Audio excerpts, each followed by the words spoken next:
Karena kejadian ini harus mengingatkan semua bahwa kekuasaan itu untuk rakyat, bukan untuk diri mereka. Dan hari ini Pak Presiden juga masih sangat dihormati oleh rakyat Indonesia. Jadi dengan mempertegas, mempertebal mana yang benar, mana yang baik, begitulah cara kita menangkal seliweran-seliweran hoax yang berkembang dan sebagainya itu. Pada saat 24 Agustus kemarin itu, ini semuanya adalah akibat akumulasi dari kebijakan-kebijakan Jokowi yang ngawur dan seterusnya. Itu menunggangi isu juga nggak itu? Pasti dong. Kan sama aja, itu kan mereka teriak soal ijazah. Kan apa urusannya ijazah Jokowi dan urusan negara? Di dalam memahami apa maunya presiden. Di dalam memahami dan menerjemahkan asta cita ke dalam program-program konkret itu masih tidak simetris antara pemahaman presiden dan beberapa menteri.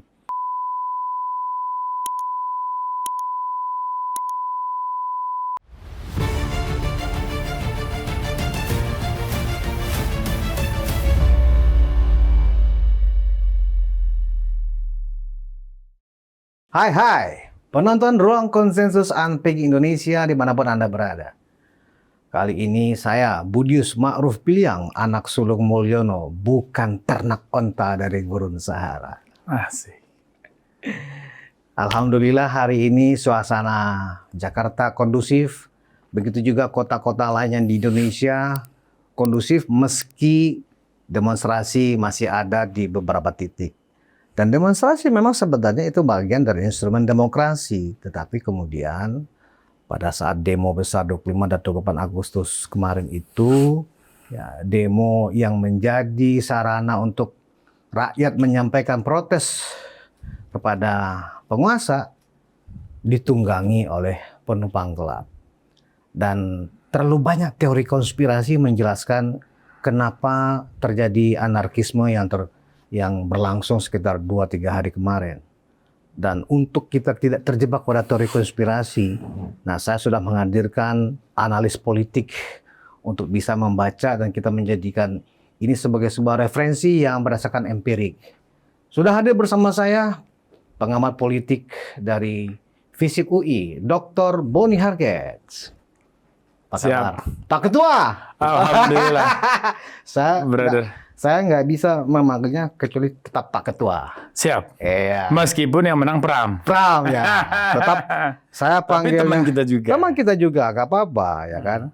Sebuah kandidasi seperti itu kan sebuah proses demokrasi. Exactly. Tapi tetap saya panggil Pak Ketua. Ya, dan bagi saya itu kemarin eksperimen politik. Eksperimen politik ya. Bagaimanalah demokrasi dalam kenyataannya di segala level itu terjadi. Iya. Wah, ternyata menarik. Menarik ya. Suatu hari pasti muncul di buku. Ah, luar biasa.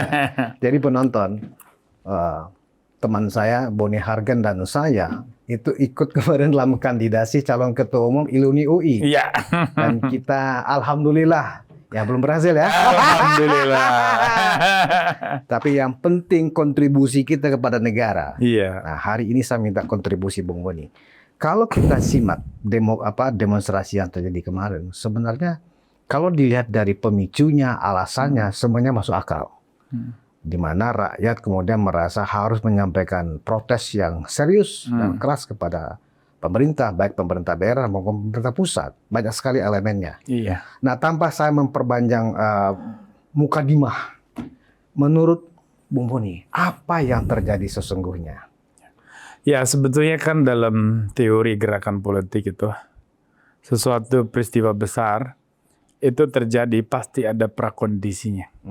Ada kondisi-kondisi yang mendahului sesuatu itu terjadi.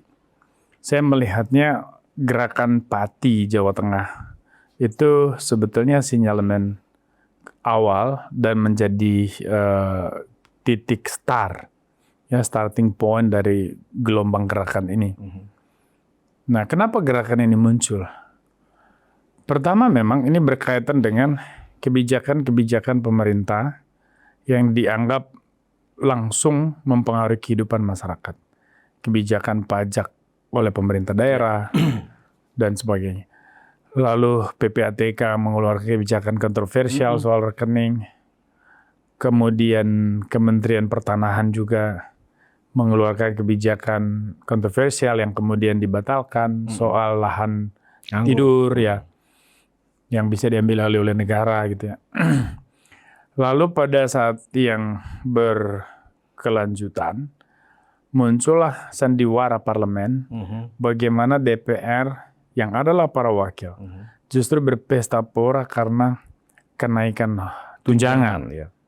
Bukan berpesta ketika sukses mewakili rakyat. Nah, puncaknya di situ.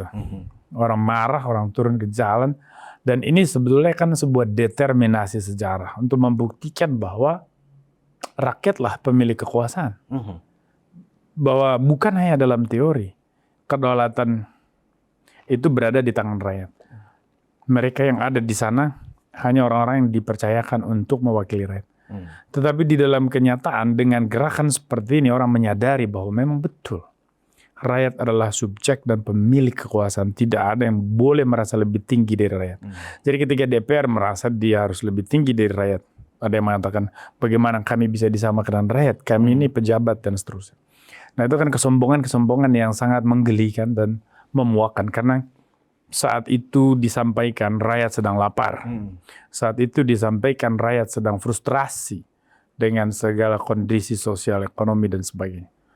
Jadi gerakan kemarin itu ya satu letusan yang menjadi alarm bagi kepemimpinan politik, baik parlemennya, eksekutif, termasuk yudikatif, bahwa rakyat itu akan selalu melihat, akan selalu mengamati, dan mereka kapanpun bisa bergerak. Kan itu poinnya. Ya, maka dalam beberapa pernyataan media saya mengingatkan adanya potensi ancaman Java Spring, yaitu musim semi Jawa. Itu sebuah gerakan, potensi gerakan gelombang protes kemarahan publik yang dimulai dari Pati itu. Dan itu bisa sangat berdampak terhadap kestabilan politik. Maka sebagai sebuah prediksi dan peringatan, mestinya ini menjadi masukan bagi semua institusi negara termasuk pemerintah untuk memikirkan apa yang harus dilakukan sebagai langkah mitigasi, cegah dini supaya ini tidak terjadi. Karena yang namanya gerakan politik, kemarahan publik, people power, frustrasi kolektif dari suatu komunitas politik, itu seringkali unpredictable. Meskipun dalam pendekatan studi keamanan dan juga politik intelijen misalnya, orang bisa saja mengatakan segala sesuatu itu bisa dibaca sebelum itu terjadi. Tetapi kan seberapa kuat kita membacanya, itu seringkali tidak pernah sinkron dengan betapa kerasnya gerakan itu terjadi. 1998 kita masih ingat, orang masih terkejut dengan hancurnya mata uang baht di Thailand sejak April 1997. Tiba-tiba besok ya hampir semua mata uang Asia Tenggara itu hancur. Indonesia salah satu yang menjadi korban. Dan orang semua sibuk soal kesulitan membayar makan, minum, dan sebagainya. Tiba-tiba muncul gerakan politik yang akhirnya menjatuhkan Presiden Soeharto. Nah, saya tidak percaya bahwa hari ini orang-orang ingin menjatuhkan presiden. Tetapi saya percaya hari ini orang-orang marah. Hari ini orang-orang frustrasi. Maka apa yang disampaikan oleh Presiden Prabowo dalam pernyataan pers, pentingnya pemimpin itu tahu diri, bersikap rendah hati, itu buat saya itu pernyataan yang sangat kuat dan penting. Harus diapresiasi. Dan itu harusnya ditiru oleh semua pejabat, apakah dia wakil rakyat DPR, apakah dia bupati, gubernur, wali kota, semuanya harus mengambil pesan moralnya. Bahwa ini bukan momen kita berpesta. Kekuasaan itu bukan sarana atau momentum untuk orang mempertontonkan kemewahan. Tetapi sebuah kesempatan untuk melayani rakyat. Jadi prinsip moral dari kekuasaan itu adalah keberpihakan kepada mustadafin, kalau bahasa ahli syariat itu. Disinherited lah, bahasanya Frantz Fanon. Artinya orang-orang yang tertindas, yang terabaikan. Kelompok-kelompok yang terpinggirkan di dalam realitas sosial, ekonomi, politik, itu yang harus menjadi prioritas di dalam pikiran dan tindakan semua pejabat publik, termasuk politisi. Secara karakter, demonstrasi yang terjadi kemarin itu rasa-rasanya mirip ya, seperti yang terjadi 98. Ada dua dimensi kayaknya. Pertama memang kalau waktu 98 kan dimensi krisis keuangan, ya dan itu pun global. Tapi kemudian tiba-tiba ditunggangi lengserkan Soeharto, kan begitu. Begitu juga kemudian yang terjadi 25 dan 28 Agustus dan sampai sekarang.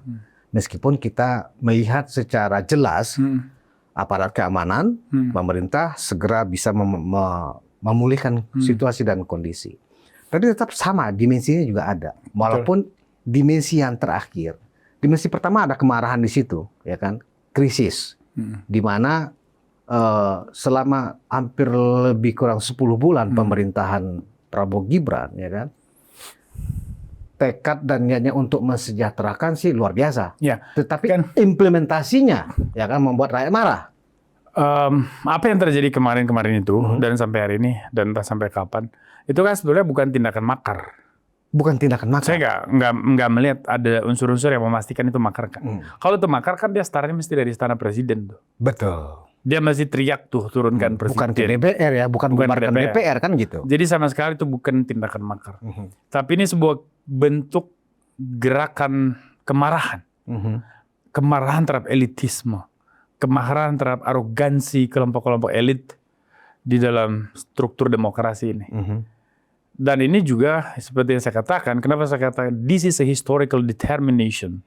Karena kejadian ini harus mengingatkan semua bahwa kekuasaan itu untuk rakyat, bukan untuk diri mereka. Dan hari ini Pak Presiden juga masih sangat dihormati oleh rakyat Indonesia. Pak Presiden masih diharapkan bahwa beliau bisa menyelesaikan semua situasi ini, membawa perubahan yang lebih positif ke depan. Artinya mewujudkan mimpi kita tentang Indonesia cerah itu. Nah, positifnya di situ bahwa ini bukan makar, tidak berurusan dengan presiden, tapi ini urusannya dengan perilaku elit politik yang membuat masyarakat marah, jengah, benci, muak dan sebagainya. Ya, sepakat itu bahwa ini adalah ekspresi kemarahan ya, rakyat khususnya kepada elit politik khususnya. Betul. Baik yang ada di parlemen maupun yang ada di eksekutif. Betul. Tapi ternyata ada penunggang gelap.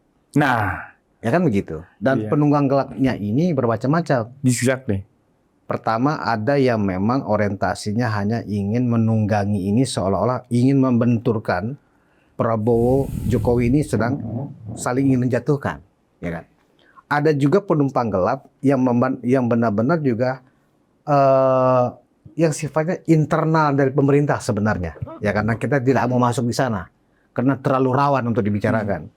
Tetapi saya melihat ya kalau kemudian persoalan antara sejumlah pihak lah, khususnya para pembenci Jokowi khususnya, yang menganggap kita sering sekali mendengar saat ini adalah kerjaannya geng Solo kan begitu, ya kan? Sehingga muncullah kemudian kebencian. Ternyata itu tidak berhasil, ya kan? Nah, menurut Bung Boni, apa sih yang menjadi suasana ini kembali cepat teratasi? Apakah karena kemarahan rakyat itu reda ketika sumber-sumber kemarahan itu bisa dilihatkan oleh pemerintah, misalnya dengan membatalkan tunjangan-tunjangan ke DPR itu dan juga menonaktifkan sejumlah anggota-anggota DPR yang memang bernarasi tidak baik kepada masyarakat, atau ada lagi di balik itu? Saya mungkin tidak tertarik masuk ke spekulasinya, tapi yang pasti penumpang gelap itu kan kenyataan. Kemarin kita lihat bagaimana orang ingin menggiring gerakan ini untuk menghancurkan Polri. Dan untung di sana kita melihat TNI selalu siaga untuk menertibkan keadaan. Tetapi siapa mereka? Jawabannya pasti banyak tuh. Kan bisa aja para pendukung sejumlah tokoh besar dalam sejarah terorisme Indonesia modern kemudian hadir di dalam aksi, kan bisa aja mereka juga orang-orang yang memang membenci Polri dan ingin menyerang. Lalu ada juga spekulasi lain yang setelah kita cari bukti-buktinya ya, maksudnya di dalam investigasi kita sebagai analis ya, memang ada petunjuk-petunjuk bahwa kelompok oligarki besar misalnya Risa Khalid diduga terlibat. Tetapi seberapa jauh, seberapa benar dugaan itu sampai hari ini pun juga kan belum ada proses hukumnya. Tetapi sebagai dugaan itu sah-sah saja.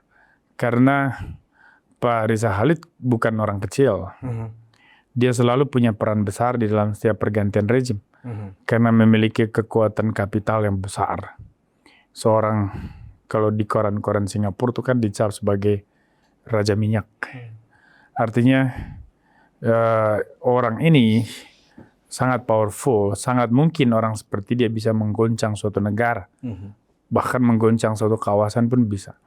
Jadi kalau orang seperti Pak Riza itu memang terlibat, ya berarti kita berhadapan dengan kekuatan non-negara. Nah disinilah pemerintah dan negara sebagai institusi harus segera mengambil langkah yang cepat dan tegas.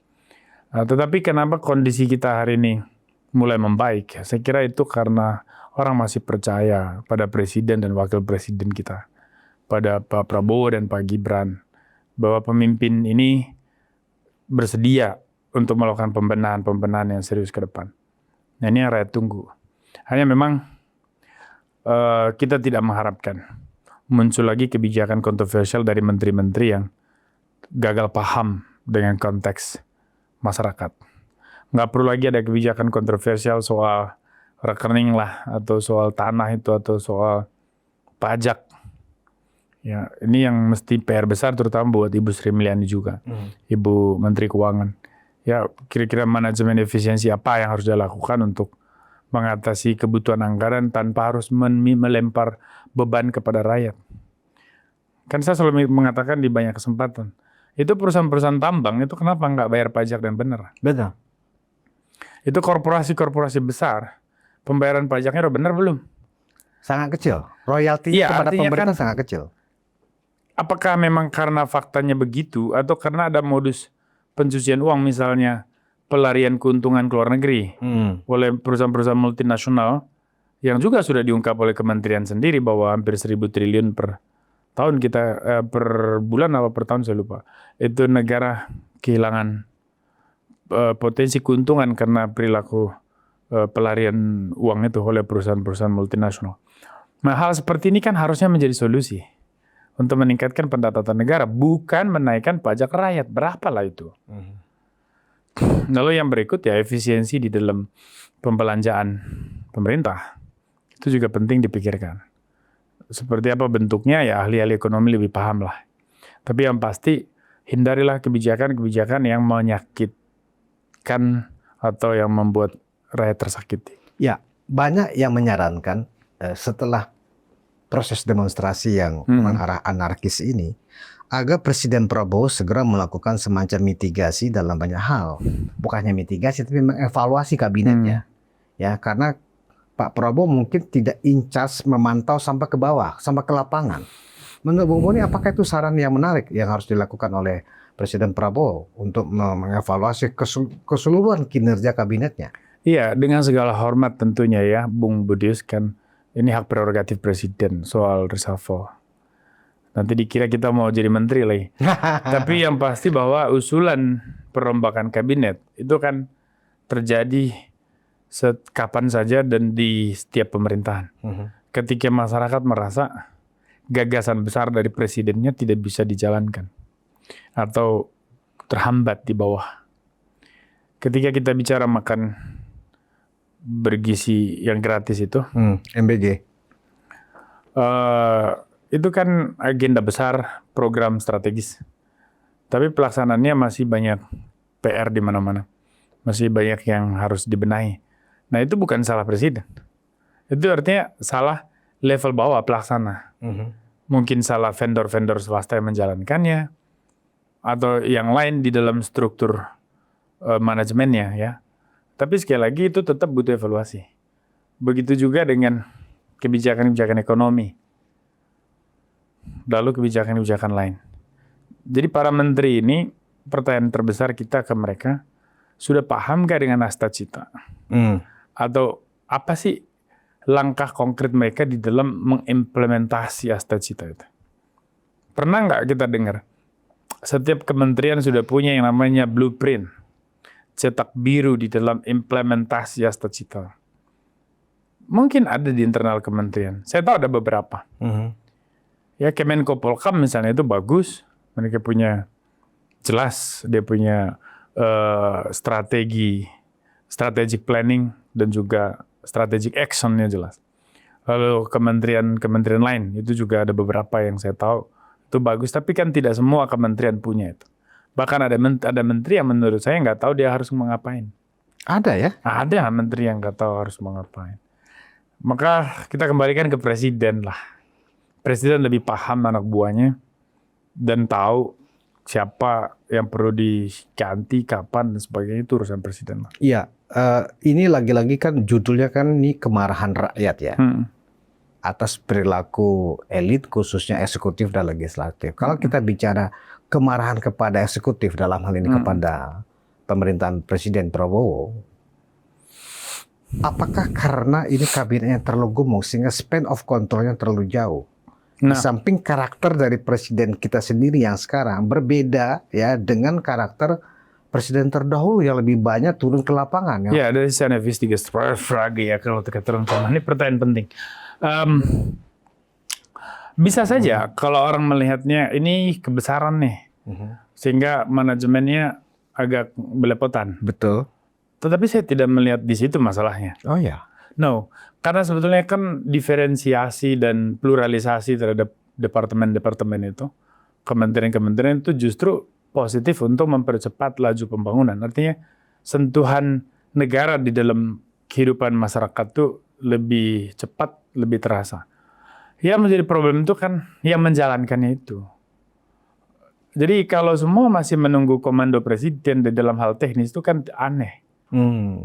Kan saya bilang kan, rekrutmen menterinya gimana ya? Kan mestinya presiden cukup menyampaikan gagasan besarnya. Yang menerjemahkan dan menjalankan ya menteri-menterinya. Jadi jangan lagi merepotkan presiden dong. Untuk apa jadi menteri kalau presiden lagi yang direpotkan? Mending presiden sendiri aja yang jalanin semuanya. Bisa saja orang melihat bahwa pemerintahan yang kebesaran itu akhirnya membuat manajemennya belepotan. Tapi saya tidak di pendapat itu. Saya percaya pada gagasan bahwa diferensiasi, pluralisasi departemen, kementerian itu justru mempercepat akselerasi pembangunan. Karena beragam kementerian kan menggambarkan beragam kebutuhan. Artinya juga beragam pelayanan, beragam kehadiran negara di dalam kehidupan masyarakat. Nah, jadi yang masalah itu bukan di situ tapi pada pelaksananya. Menteri-menterinya ini seperti kita bahas sebelumnya tadi, sebetulnya standar kualifikasi saat rekrutmennya seperti apa? Karena saya melihat kualitasnya tidak seragam tuh di dalam memahami apa maunya presiden, di dalam memahami dan menerjemahkan Astacita ke dalam program-program konkret tuh masih tidak simetris antara pemahaman presiden dan beberapa menterinya. Ya, ada beberapa kementerian yang memang ya sudah bagus. Ya, saya kira saya pernah singgung ya, misalnya Kementerian Kemenko Polhukam itu kan punya strategic planning, strategic action yang juga bagus, dan kementerian yang lain ada 1-2 yang saya paham, tetapi tidak semua kementerian punya itu. Nah, ini yang harusnya kan menjadi dasar untuk dievaluasi itu. Apakah benar semua orang ini bekerja sesuai arahan presiden atau mereka hanya ABS asal Bapak senang?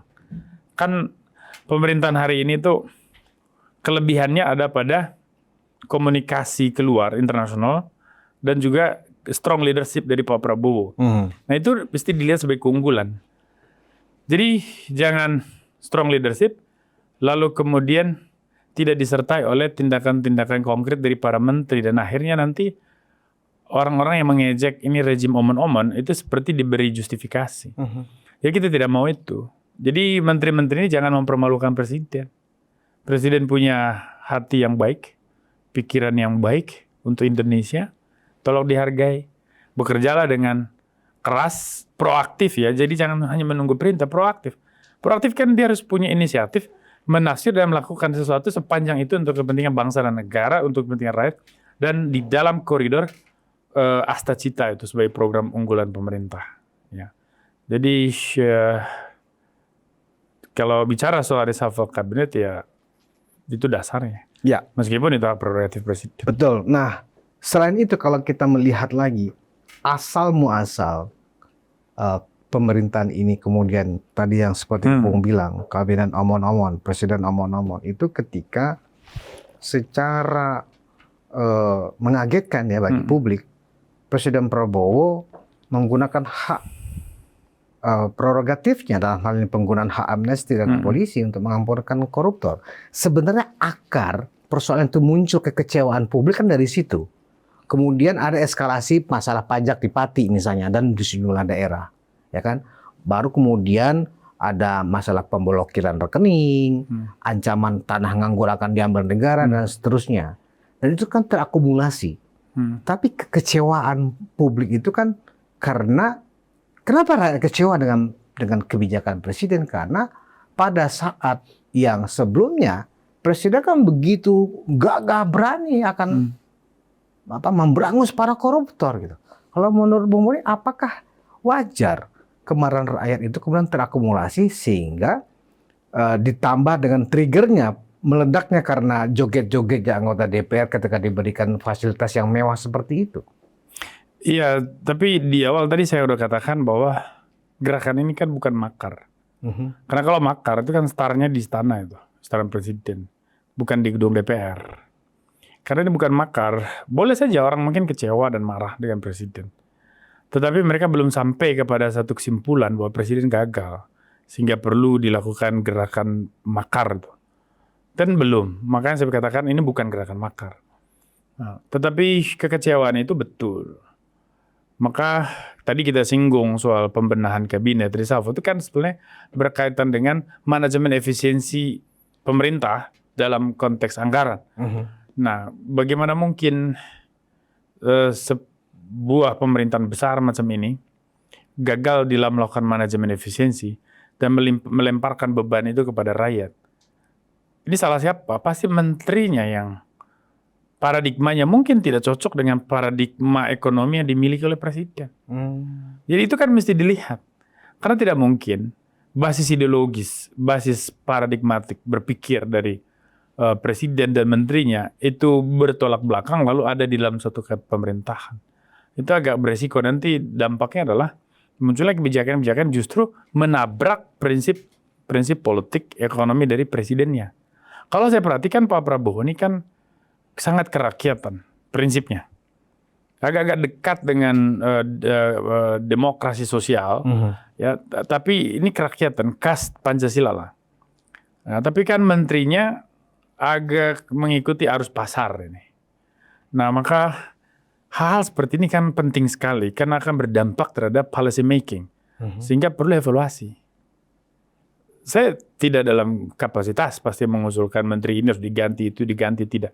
Tapi saya hanya memberikan argumentasi yang masuk akal dan objektif bahwa presiden bisa saja disudutkan, disalahkan oleh rakyat karena kesalahan-kesalahan menterinya. Maka sebelum itu terjadi, presiden harus berani mengambil langkah evaluasi menteri-menteri. Termasuk mungkin ada oknum menteri yang ikut bermain di dalam isu-isu turbulensi politik macam ini. Kalau memang ada seperti gosip di luar sana, ya itu harus dibenahi juga. Bahwa ini sebenarnya ada isu laten makar, itu juga nggak bisa kita pungkiri, Bung Boni. Ya, meskipun menurut saya secara material, artinya dari aspek teknis material, saya tidak melihat ini masuk kategori makar.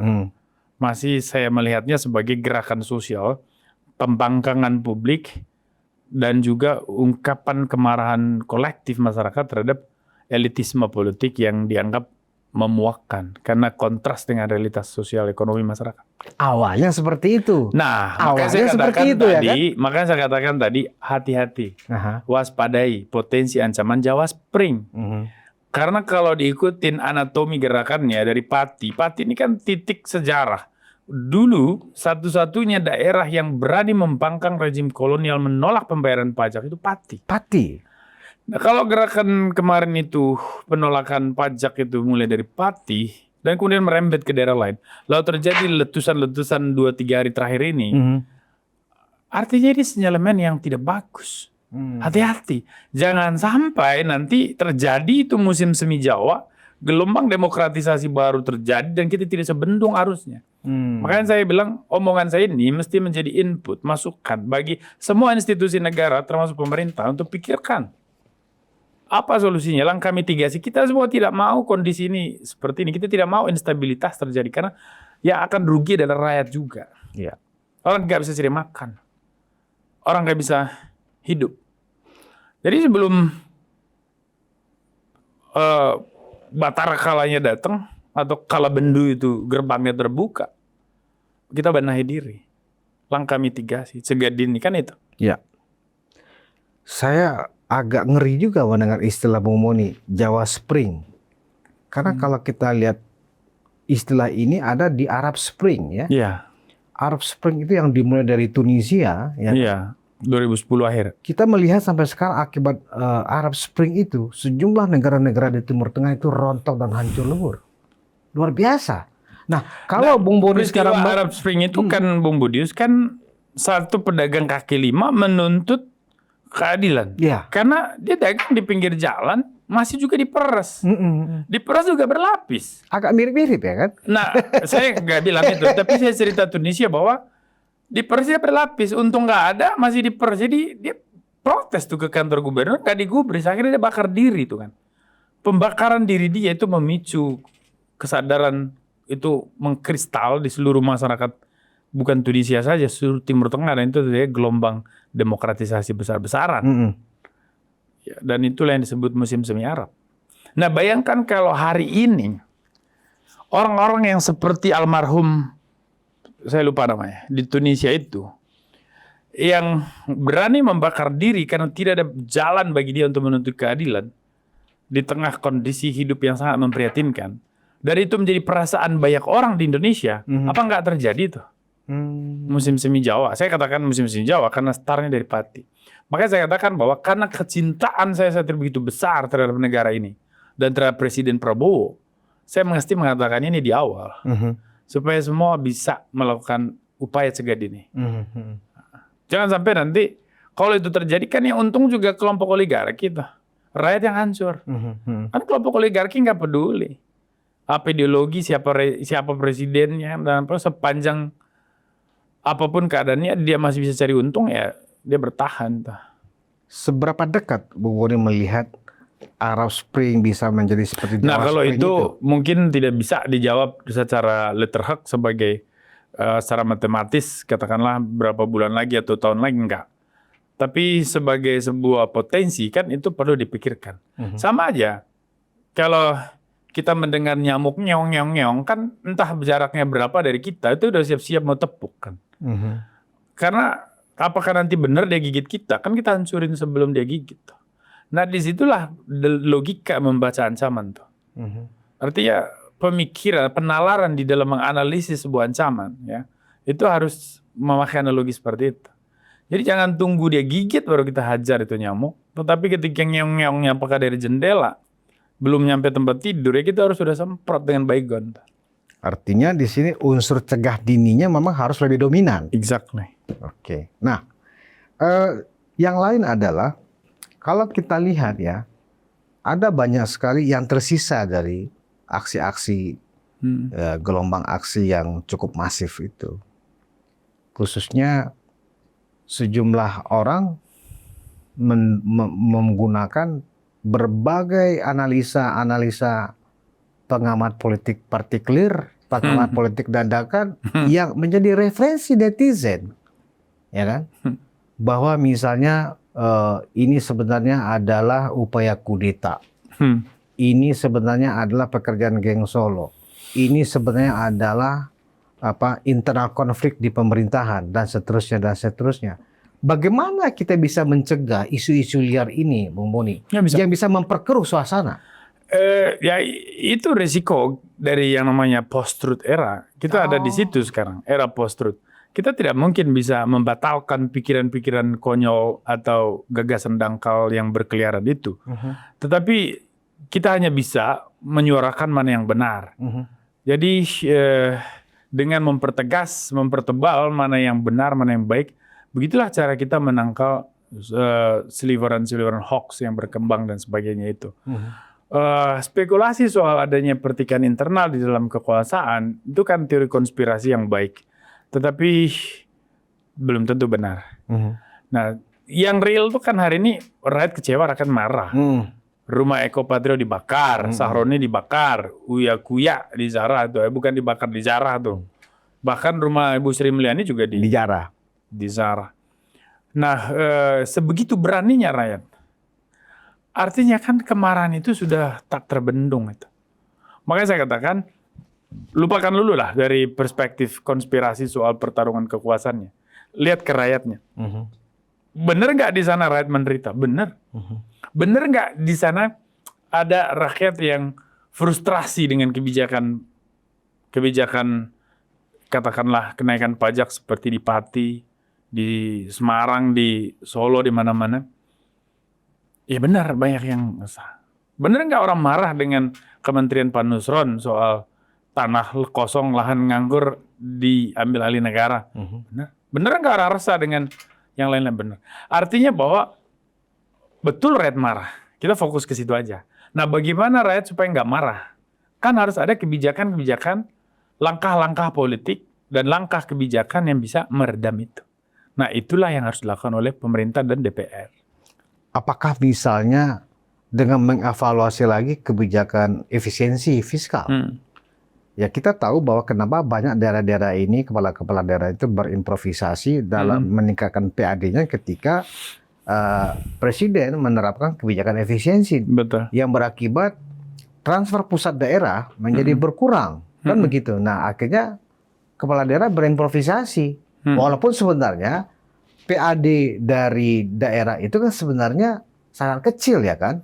Mereka lebih banyak menghasilkan dari transfer pusat daerah. Apakah itu yang harus dievaluasi barangkali? Ya kan problemnya sekarang kan transfer daerah itu yang agak terhambat karena karena memang keadaannya kita krisis. Di pusat juga terjadi krisis. Krisis fiskal? Yes. Celah fiskalnya kan agak sempit ini. Jadi pilihannya apa? Ya pemerintah daerah harus kreatif. Kreatifnya gimana? Yang paling gampang buat bupati, wali kota ya naikin pajak. Padahal apakah hanya itu jalannya? Kan enggak sebetulnya. Jadi dia juga nggak mau mumet. Ambil jalan gampang ya. Mungkin dia jadi bupati juga dengan jalur gampang. Kita nggak tahu. Mungkin karena duit dia bisa menang. Jadi ya logikanya juga jadi gampang. Nah, tapi kan kita nggak bisa hanya menyalahkan kepala daerah. Kita pertanyakan ke pemerintah pusat, kementerian yang terkait yang mengeluarkan kebijakan ini, dasar kamu apa? Logika ekonomi kamu seperti apa? Kami mau mengerti sebagai rakyat. Seperti apa paradigma kamu sehingga kami bisa berpikir kalau ada alternatif paradigmnya, kami bisa berikan sebagai tawaran solusi. Kan itu sebenarnya. Mari kita berdiskusi. Kan problem ini kan sekarang kementerian yang berkaitan tidak pernah menganggap opini publik itu penting dipertimbangkan. Jadi mereka berpikir sendiri dan ngambil langkah sendiri. Padahal kan berseliweran tuh para pakar ekonomi di luar sana. Apa susahnya sih? Dipanggil aja, bikin forum dan diskusi. Saya masih ingat dulu waktu zaman Presiden Pak SBY itu ada Menteri Dalam Negeri itu. Selalu bikin acara coffee morning. Jadi kita para pengamat itu diundang pagi diskusi itu. Gamawan siapa? Gamawan Fauzi. Nah, kita diundang yang bekas gubernur ya. Gubernur Sumbar ya. Sumbar. Jadi kita diundang beliau tuh ngopi dan ngobrol. Jadi dapat input, dapat masukan. Jadi kebijakannya juga akhirnya sinkron lah setidaknya dengan pandangan kelas menengah intelektual. Nah, kan itu yang namanya pemerintahan demokratis di dalam era seperti sekarang, era digital. Ya, jadi kalau orang bisa menggunakan platform digital, ya setidaknya bisa lakukanlah undangan dengan telekomunikasi yang begitu mudah untuk mengumpulkan orang, ya buatlah dialognya. Iya, itu sebenarnya benar sekali itu Bung Boni. Pemerintah sepertinya memang tidak responsif terhadap pendapat publik, khususnya yang terkait. Tidak demokratis, kan kementerian-kementerian kayak Ibu Sri Mulyani kan harusnya kan bisa saja dia. Artinya, okay, you are smart enough, tetapi it doesn't mean bahwa kamu itu bisa menyelesaikan sendiri semua. Kan bisa ambil alternatif pandangan-pandangan ekonom lain, diundang lah, bikin forum rutin gitu, mungkin coffee morning dengan Menteri Keuangan dan Menteri Ekonomi, siapa itu namanya, Pak Erlangga itu siapa itu? Ya, Erlangga Menko itu diundang, dia ngobrol, gimana nih kebijakan ekonomi alternatif yang paling tepat untuk kondisi Indonesia hari ini. Seperti itu. Saking tidak adanya terbukanya menteri-menteri ekonomi pemerintah sekarang, ketika misalnya baru-baru ini pemerintah merilis angka pertumbuhan ekonomi kita, itu para ekonomi di luar kaget gitu loh. Nggak menyangka kok seoptimis itu, dasar-dasarnya apa? Ini baru pertama kali terjadi. Apakah karena sumbatan-sumbatan pendapat publik yang tidak didengarkan oleh menteri-menteri ekonomi Pak Prabowo? Atau mereka hanya ingin menyenangkan Pak Prabowo dengan data bohong? Setahu saya kenal baik Pak Prabowo di masa lalu. Setahu saya beliau tidak suka dengan kebohongan. Beliau orang yang jujur, beliau orang yang fair, beliau orang yang pegang omongan. Jadi sebaiknya tunjukkan aslinya, biar beliau tahu apa kondisinya. Kan itu mestinya. Ya, jadi kembalilah, ini sama aja kalau kita bicara soal data kemiskinan kan. Kita belum berani mengambil standar internasional. Sehingga BPS punya data agak berbeda pasti dengan Bank Dunia. Saya tahu itu tidak bisa juga diseragamkan. Tetapi kan bisa aja dicari titik tengahnya. Supaya orang tetap merasa bahwa kita jujur. Jujur terhadap realitas. Kan kita tidak mungkin memungkiri bahwa memang kalau orang itu susah ya susah. Dan kalau situasi seperti hari ini terus berkelanjutan, kan itu sangat berdampak terhadap ekonomi. Bisa terjadi itu kehancuran kelas menengah bawah itu.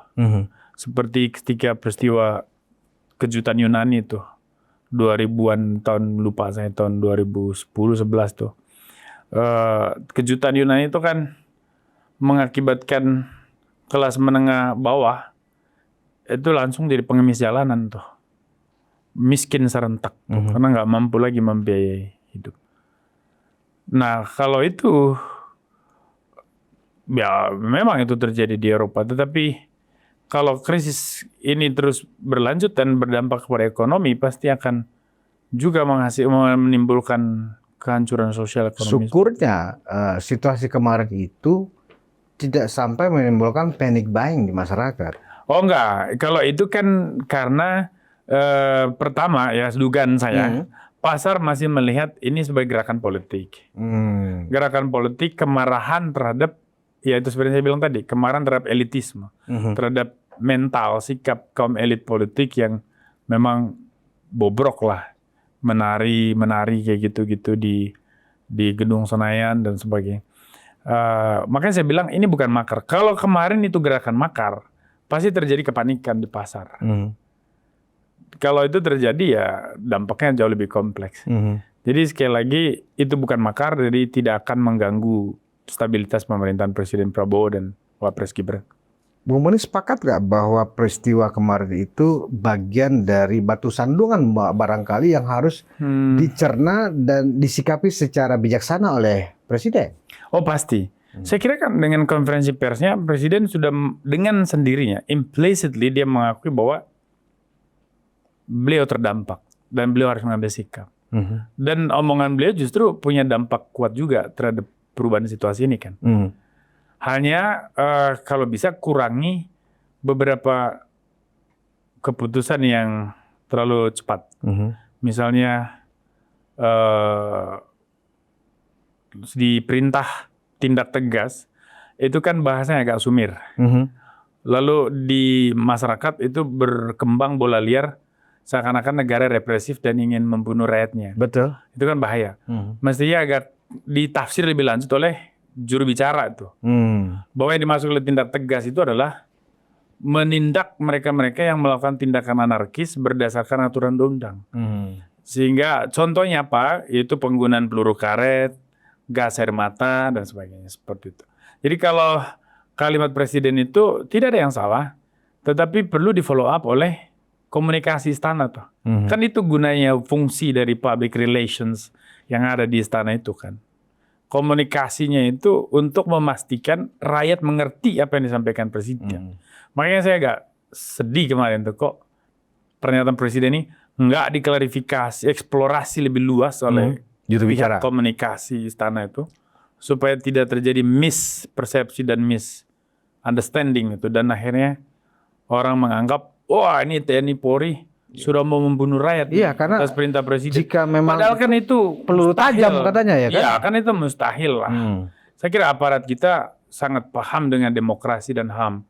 Mereka tahu lah situasi seperti ini, seperti apapun kondisinya, ya pasti ditangani dengan pendekatan sipil lah.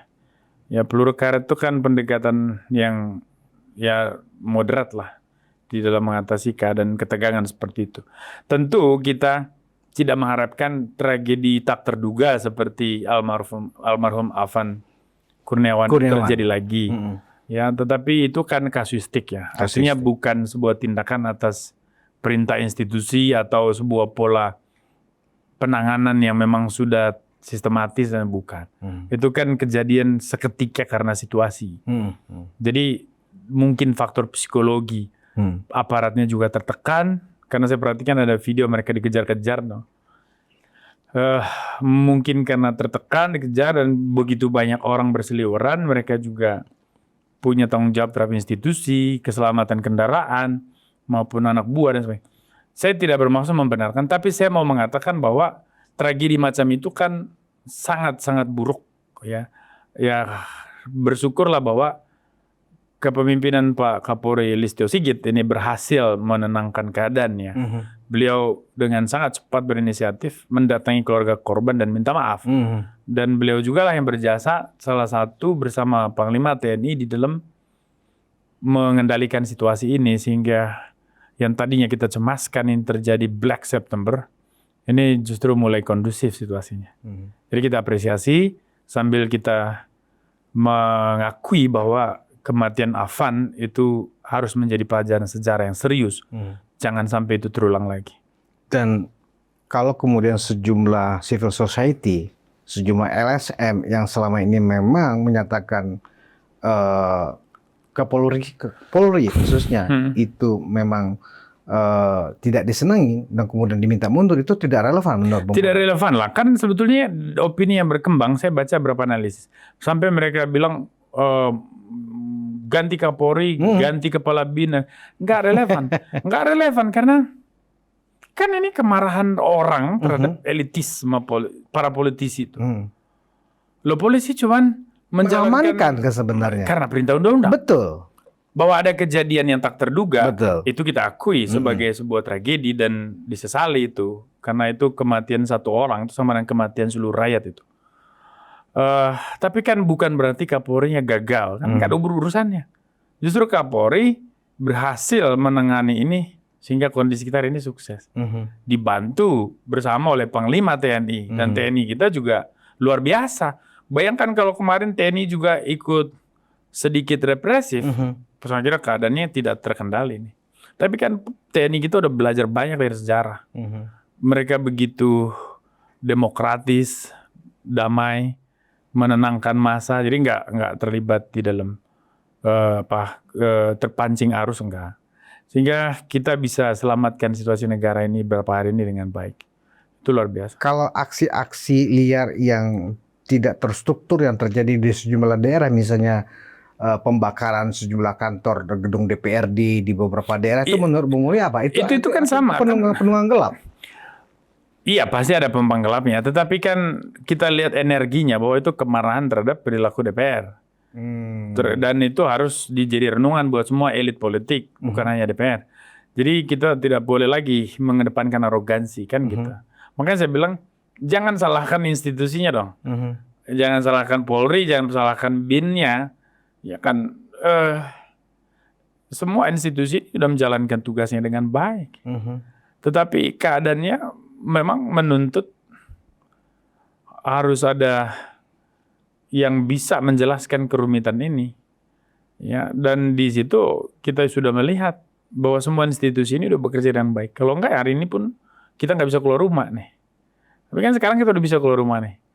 Ya, dan ke depan saya yakin juga akan mulai kondusif.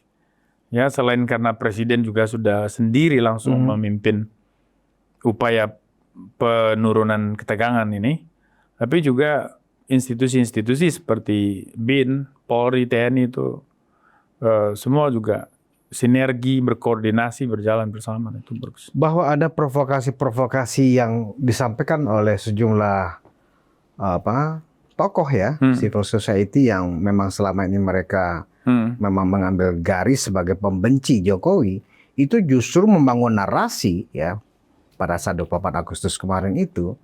Ini semuanya adalah akibat akumulasi dari kebijakan-kebijakan Jokowi yang ngawur dan seterusnya.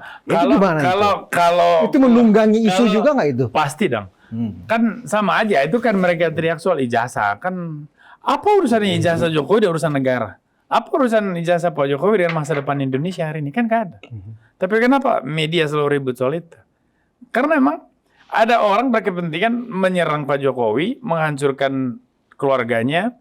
Lalu kemudian media juga butuh konten untuk bisa dimunculkan ke publik dan mungkin juga nilai jualnya bagus. Tetapi kan kalau ditanya secara jujur relevansi dan kepentingan negara apa ya? Kan nggak ada. Terus kenapa kita harus ributin itu terus?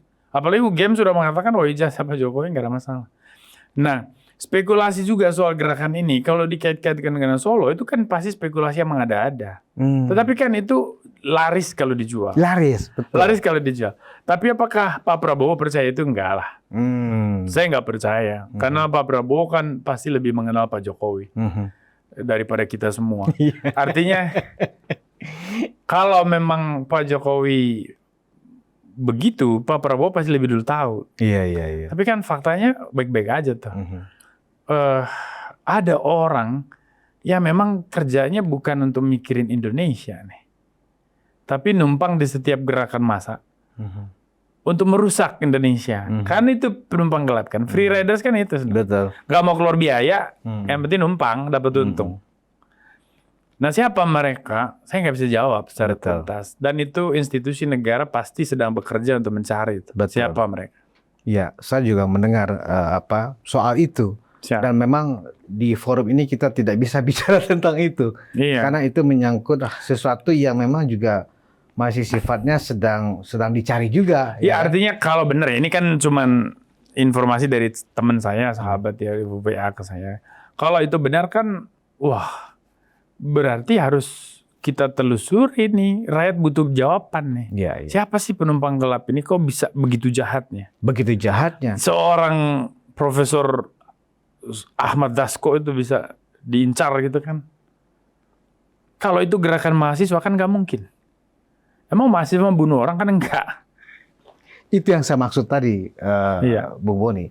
Bahwa ada semacam prototipe yang sama antara peristiwa 98 dengan ini karena terkait dengan itu. Cuman saya nggak mau masuk ke wilayah itu. Iya, saya juga nggak tertarik ya. Selain karena saya juga sering banget diancam mau dibunuh di masa lalu dan iya. Tapi itu memang menggelisahkan, betul. Menggelisahkan, artinya kan orang ini bisa kapanpun bisa mengganggu pemerintah juga. Iya. Dia bisa mengganggu presiden juga, dia bisa mengganggu wakil presiden dan sebagainya. Nah ini kan virus. Dan saya yakin presiden sudah bisa mendeteksi siapa-siapa yang bekerja dalam konteks itu. Nah iya. Kan kita di sini diskusi hanya mengangkat realitas. Kita tidak punya kewenangan apa-apa untuk bertindak. Ya, jadi kalau penumpang gelapnya adalah nyamuk itu pasti demam, nyamuk berdarah itu. Aedes aegypti itu atau nyamuk malaria, ya kan? Jadi bukan nyamuk biasa. Nah, dan saya menduga orang-orang yang terlibat di dalam yang menyebabkan Pak Dasko itu menghilang adalah orang-orang yang tipikalnya sadis dan bengis itu. Saya nggak tahu, tapi kalau sampai ingin mencabut nyawa orang, apalagi seorang tokoh besar seperti Prof. Dasko itu kan. Apalagi ada notabene loh, Bung Dasko adalah wakil ketua DPR, ketua harian Partai Gerindra dan orang kepercayaan Pak Prabowo. Orang kepercayaan Pak Prabowo loh. Hilang loh. Artinya kan kalau orang kepercayaan Presiden Prabowo aja diancam, selangkah lagi tuh kan ke yang lebih tinggi tuh. Ya kita tidak mau lah, mengerikan lah.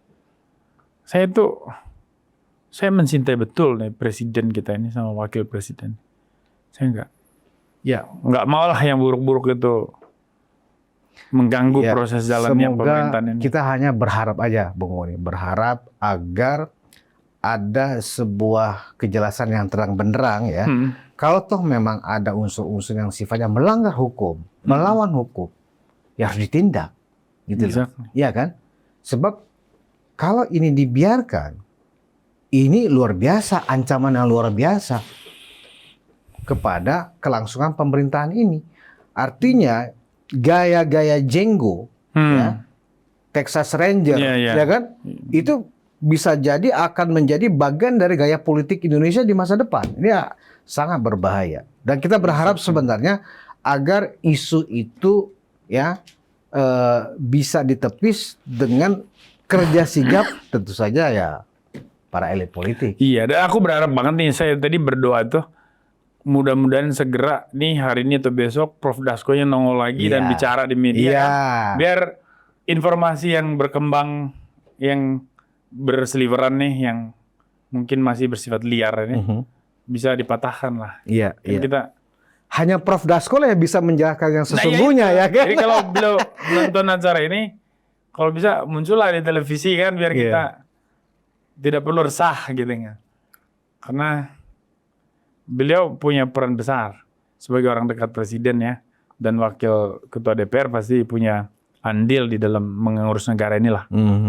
Jadi kalau orang sekelas beliau aja sudah diganggu itu kan, apalagi receh kayak kita kan.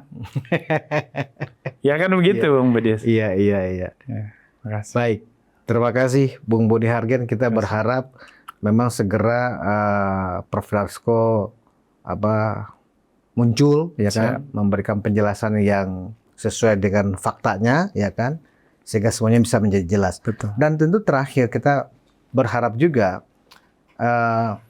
tidak saja Presiden sudah menyatakan rilisnya, ya, tetapi juga ada perbaikan-perbaikan yang harus ditempuh oleh Presiden Prabowo. Tidak hanya sekedar bahwa akan memperhatikan, mencatat dan seterusnya aspirasi rakyat, berarti memang harus dilakukan hal-hal yang konkret gitu. Iya, aku sih lebih percaya kalau menterinya tepat. Kan ide besar Pak Prabowo itu udah diterjemahkan sebetulnya. Asal menterinya orang yang tepat. Kepalanya tepat, hatinya tepat. Artinya sinkron. Kemampuan berpikirnya dan keberpihakan moralnya terhadap kepentingan rakyat. Itu aja sih dibutuhkan. Ya. Baik. Terima kasih Bung Budi Hargen. Bung Budi, luar biasa. Penonton Ruang Konsensus Unpacking Indonesia, banyak memang PR misteri ya kan yang menjadi PR kita, menjadi juga pertanyaan-pertanyaan kita akibat peristiwa demo yang sebenarnya itu adalah kemarahan rakyat biasa ya. Tetapi kemudian menjadi sebuah misteri di dalam konflik ya kan antar elit ini ya kan, yang sebenarnya kita tidak ingin terjadi. Bahwa kemudian Presiden Prabowo sudah memberikan semacam reaksi dan sikap yang menyambut baik aspirasi rakyat, itu sudah kita rasakan. Nah, apakah kemudian ya menjadi teka-teki sampai sekarang? Apakah ini akan berakhir ya dengan dilakukannya perbaikan-perbaikan, ini semuanya akan menjadi lebih baik, atau ternyata ada pertarungan lagi di dalam lingkaran elit? Kita tunggu seperti apa ending dari peristiwa 25 dan 24 Agustus ini. Dan kita tidak boleh ya mendahului dan mengamini berbagai macam teori konspirasi yang beredar dalam media sosial. Terima kasih atas perhatian Anda. Kita bertemu di episode Ruang Konsensus selanjutnya. Wassalamualaikum warahmatullahi wabarakatuh. Sekjen Iluni versi Unpacking. Dan kita ketum Iluni. Iya.